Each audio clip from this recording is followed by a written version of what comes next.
Welcome to the Gary Dunn Show for Columbus Day 2019. And for those of you without memorizing the dates, it's October 14th, 2019. I'm your host, Gary Smith. And on today's show, we're going to talk to Coach Dunn about this past week's exciting homecoming win against Clarion. We're going to look back and talk about all things PSAC, standing scores, which I know Coach loves looking at graphics with standings and scores. And then we're going to look at this upcoming week's opponent, the Gannon Golden Knights. But without further ado, Coach, welcome back. It seems like we were just together a couple days ago at Loggerheads. Thursday to Monday.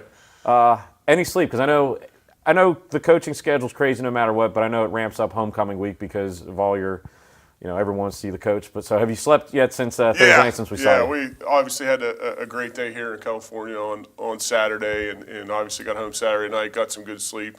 We were back in the office yesterday, and then was able to watch a little bit of the Steeler game last night and went to bed early. Didn't even watch the whole thing. So, it's that time of year. Homecoming's obviously a great time around here and a great time for me being an alumni. I went to an event that we had out at the university had out at the Meadows, the breakfast the next morning, and then, obviously the game, and then got to see a lot of alumni after the game, which is really special. And, Coach, I don't know what connections you have, but for you to get the weather you had for the game, if you would have been at the parade, it's 9 o'clock in the morning, miserable rain, just a typical autumn day in western Pennsylvania. But by the time everyone got to the stadium, beautiful day, perfect day for a football game and homecoming, and the team delivered. I thought it was one of the best performances of the year so far. Yeah, when I used to play here, we thought Coach Petrucci had a weather machine up on top of the hill because it would be raining, pouring down in town, and we'd get up for practice, and the sun would be out and it'd be hot every day. So got the key to that weather machine that Coach Petrucci used to have and dialed up some good weather. But no, solid performance by us. We've got some things we obviously got to continue to work on, continue to develop and get better. But solid performance by the guys. We did enough to get a W on homecoming, which is good, and moving on to the next. And I tell you what, that start of that game, your team really came out of the gate because you never know, homecoming, later start, just everything going on. You never know how a team's going to react. But I tell you what, it was great to see the team come out and just go right down the field, and a lot of great performances on the day. Derek Caraway, 3 touchdowns. Just every facet of the game was working. We'll break it down a little bit on the offensive side. Passing and running was great balance. Yeah, I was happy that we responded, and that's what I really talked to our offense all week. 2 weeks ago, we probably didn't have our best performance and didn't execute well, and it's we tell our guys we can't get that back. How are we going to respond moving forward? We came out and put a great drive together early in the game. We're executing, hit Jordan Dandridge on a go ball, a conversion ball versus press coverage, and it was a good start to the day. But yeah, was happy with our balance. We have some, like you said, Derek Caraway stepped up and had a nice game, and he's continuing to improve. He was banged up a little bit earlier in the year. He's continuing to work and improve. I thought the running game was good at times. We had pretty good balance. I thought Noah Mitchell ran the offense well and really took what the defense gave him. We had 2 turnovers, which obviously that can't happen. One was on a catch and run fumble, bang play, and then we had a pick with a miscommunication.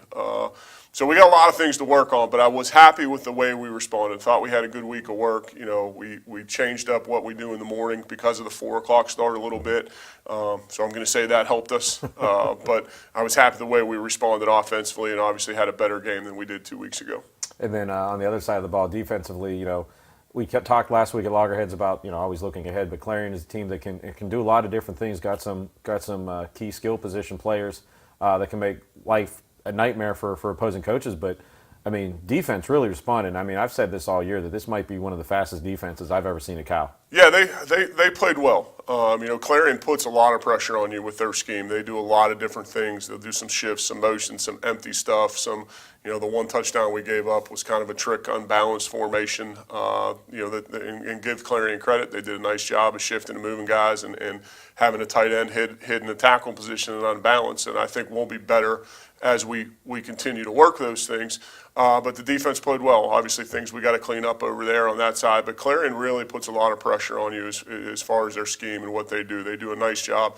They were coming in averaging 48 points a game, and our defense battled well all day, gave up some yardage, in between the tackles. But I was really happy with our red zone defense and holding them to field goals. And then late in the game, them going for it on 4th down a few times and us holding on 4th down.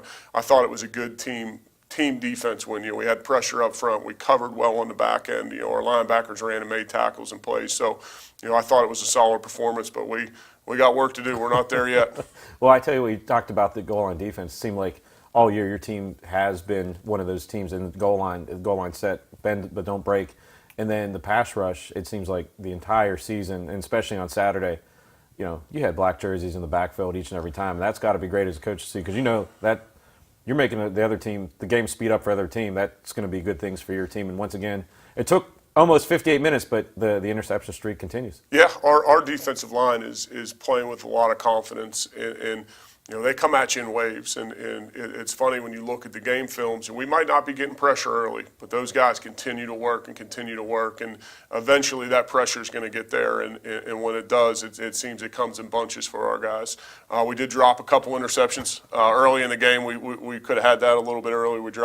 We felt like 2 interceptions. One would have been a really tough play. One was a play that hopefully we'll make the next time that opportunity presents itself. But Jamal did a nice job. We moved him over to the boundary corner, and they took a couple shots on him early, and he stood to the task. And so happy with the way they played, but we got work to do.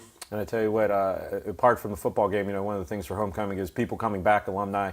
And I tell you what, we talked a little bit at Loggerheads on the live show last week, but you and your staff have done a great job getting people to come back. And it seemed like whenever we were at the truck setting up, it was almost like a who's who of the past 20 years of Vulcan football coming back. So that's great to see, people coming back to support the program and just be a part of what everything's being built upon. Yeah, homecoming's a great deal for us. I had 3 former teammates from Mississippi that were, I believe I was a senior when they came in, or maybe a junior they came in. I haven't seen those guys in a long time. One of them lives in New Orleans. The other one lives in Mississippi. Another one actually just got transferred up here with his job, so it was good to see them. But I had a former teammate from Virginia. And then the special thing is we had a lot of the 16 guys back. That was my first year here, or first 2 years here. We had a guy fly in lives in L.A. for homecoming. So it's just a special time to get everybody back on campus and get to see those folks. It's really special to me. And it was a special afternoon, so let's take a look back at it. Me and Coach can't talk anymore about it. Let's look at this past weekend's win against Clarion on homecoming, and then after the break, we'll look back at last year's game against this coming week's opponent, the Gannon Golden Knights. You're watching the Gary Dunn Show right here on CUTV. Mitchell has it. He surveys once again. He's going to let this one fly towards the end zone. He gets Jordan Dandridge breaking alone. Jordan Dandridge, he's into the end zone. Will it count? Stack formation here towards the near side. Clemens fakes the handoff, goes across the middle, and a one-handed catch for a touchdown. Clarion getting on the board. Now, either side of Mitchell. Mitchell's going to throw this one. He's back looking. Going across the middle to Dandridge, who's got himself a first down. Ball came out.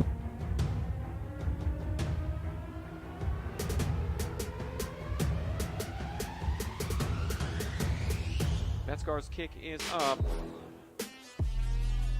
and it will go through the uprights and count. It will be good. Clarion 10-7 now as they capitalize on the turnover. And could be Mitchell, handoff to Brown. Brown across. Will he get into the end zone?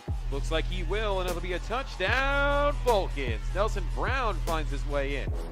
2nd and 2 for Clarion, 3. Mitchell going into the end zone. Oh, wow, what a grab there from Derek Caraway. And it'll count as a touchdown, Vulcans. Here's the kick. Spinning awkwardly, but it finds its way through the goalpost for 3 more points. Mitchell, he's going to throw this one. Going to the inside, hits his target. It's a touchdown.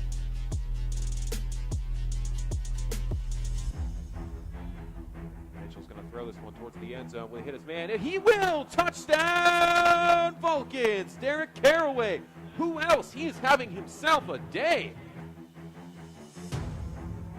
Dropping back and throws. Scans, surveys, going deep down the field. Going to let it fly. Has one man. It's going to be intercepted there by California. Heading the other way with this one. It's going to be Jamal Martin Jr. Here he goes.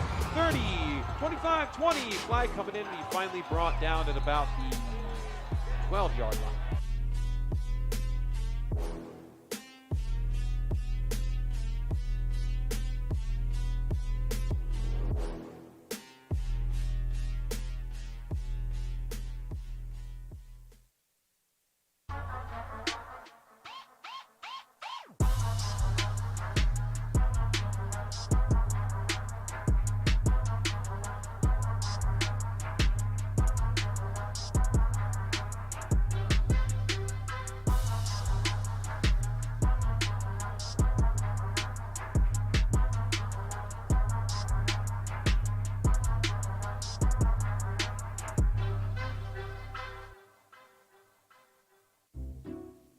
I'll never forget the day our landlord called and said, read your lease. No pets allowed. My owner tells him my dog ate the lease, but that didn't work. And now I'm stuck in a shelter. But this pit bull is ready for a new crib. I'm loving, loyal, and play well with others. So don't be intimidated by all my muscles, because the biggest one I have is my heart.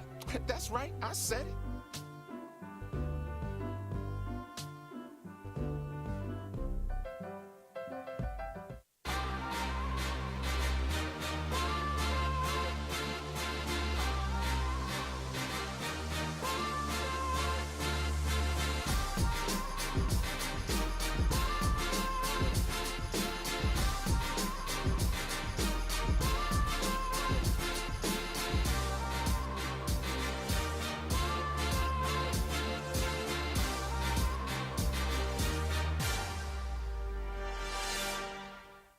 Consider the future.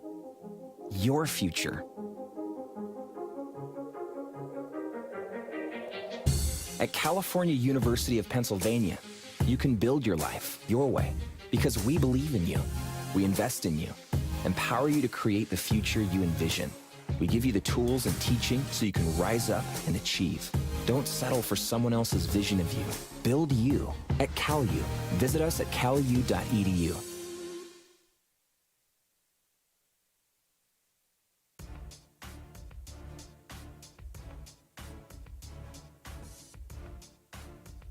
Mitchell goes to the corner. Livingston, a fantastic catch. Touchdown, Vulcans. What a catch by Chad Livingston. Danbach gets the snap. Hands it off to Jones. Jones has a wide open slot. Plows his way through one defender into the end zone for a Golden Knights touchdown. Finally happened. Blocked by California. Unable to pick it up. Finally they get on it. They get it again. At the 40, Caraway won't be brought down finally by a shoestring tackle. Mitchell drops back, feeling some more pressure, fires it, intercepted.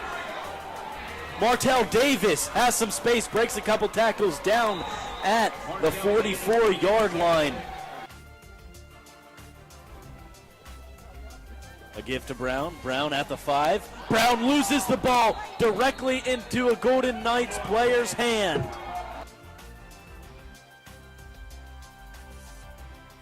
Drops back, takes it himself. California's pressuring, gets the ball off, has a man wide open. Dante Owens has a lot of green in front of him at the 30, at the 20, now at the 10. He got a Gannon Golden Knights touchdown. Dante Owens. Two receivers to each side. Mitchell has a man downfield. Wide open, California touchdown. Cam Parent. Jones gets the give. Fights off defenders. End zone for Jones. Touchdown, Gannon.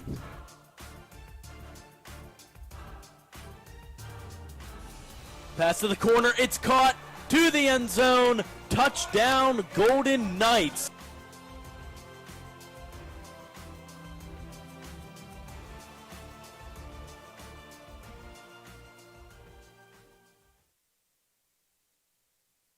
And welcome back to the Gary Dunn Show. I'm Gary Smith, joined by Coach Dunn. And Coach, we just saw highlights of last year's game against Gannon, who's going to be the next name up on the schedule this year. And we were talking a little bit off air. Gannon, really good team, but a lot of names have changed from last year's win whenever they beat us on homecoming. But a lot of the faces have changed for Gannon. Yeah, a little bit of a younger team. They do have some a good mix of younger guys and older guys. I think offensively they're doing a really good job with their scheme. There seems like I say it every week, tough to defend. They do some RPO stuff, a lot of crossing routes, a lot of different things. Very similar to what Clarion's doing offensively. They just haven't been able to put it all together. They've had good. They played Clarion a couple weeks ago. Man, both sides of the ball dominated. Clarion had a big win. The last couple of weeks have struggled a little bit, and sometimes when you have a lot of young guys playing, that's what happens. But they're a well-coached team. Obviously came in here last year on homecoming and really took it to us. So we've got to get better this week. We've got to be all in on practice the entire week and have a good plan to go up there, because they're certainly a talented team. Just hadn't had the opportunity to put it together consistently. They've had good games. They've had bad quarters, bad halves, and we got to make sure that we're right. And it always seems like, at least the last couple of years, their DNA has been, trying to pound the ball. I know they're all everything running back has since graduated, but is that something that they're going to continue trying to do physically? It always seems that they're trying to be a physical team.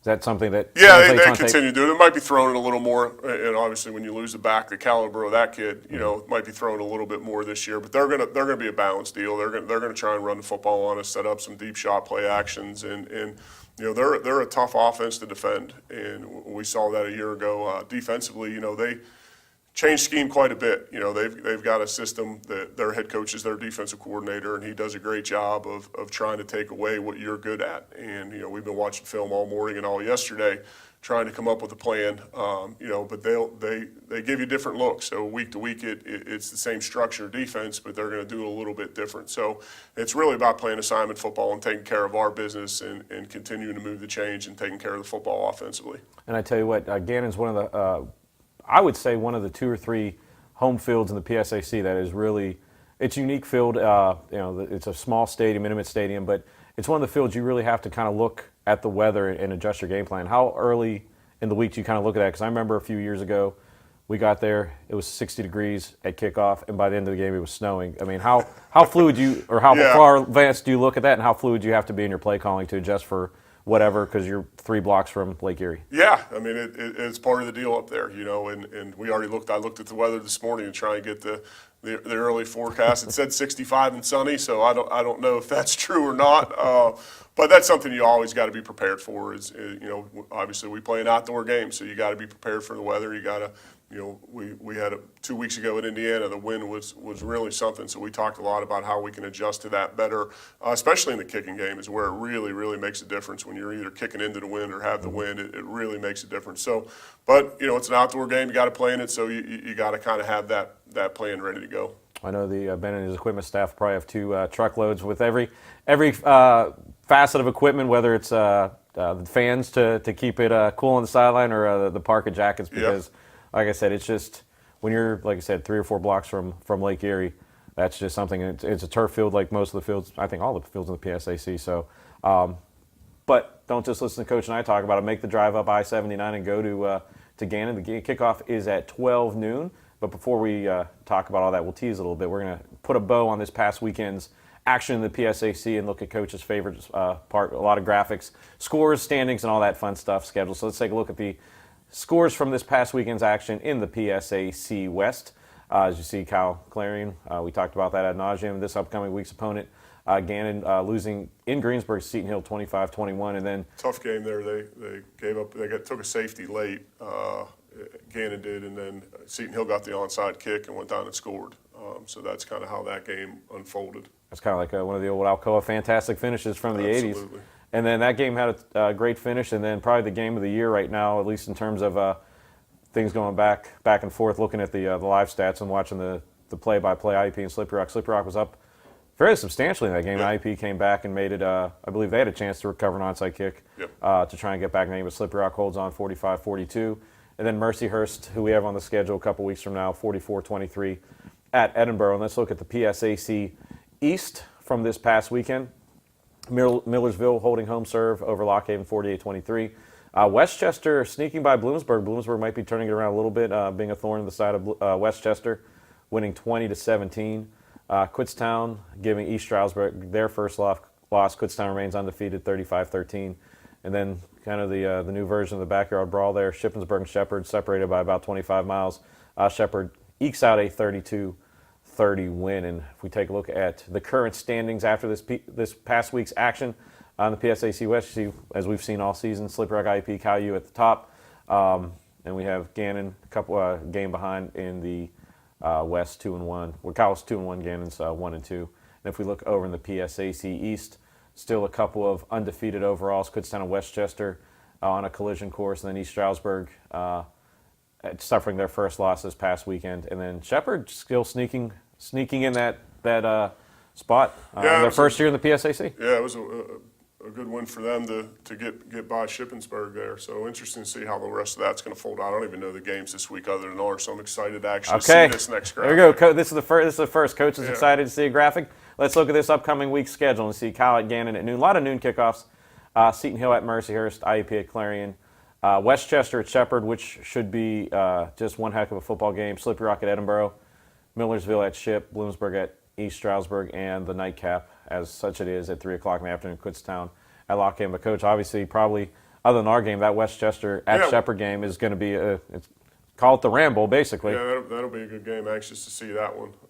Anxious to see Clarion, how they respond versus IUP. And then, Slippery Rock and Edinboro, battle for 79 up there. That's always a good game. No, Clarion has got to be waiting to see the schedule change because they drew the short straw in the PSAC West schedule-wise this year. Us, Slippery Rock, and IUP back to back to back. But that happens. I mean, that's just what happens in a tough league like the Gotta play 'em all. PSAC. Yep.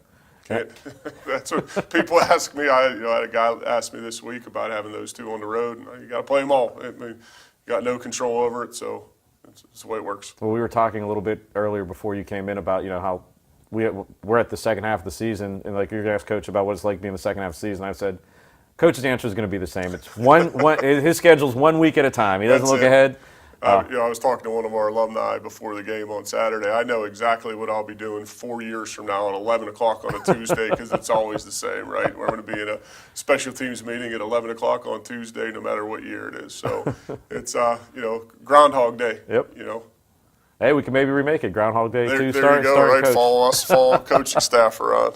But thanks a lot, Coach. Yeah, absolutely. Once again, make the trip up to Gannon. It's not a bad trip. Coach has already called ahead. He said, don't listen to what we talked about the weather. It's going to be 70 degrees, sunny, no wind. Yep. It's a great place to spend an afternoon.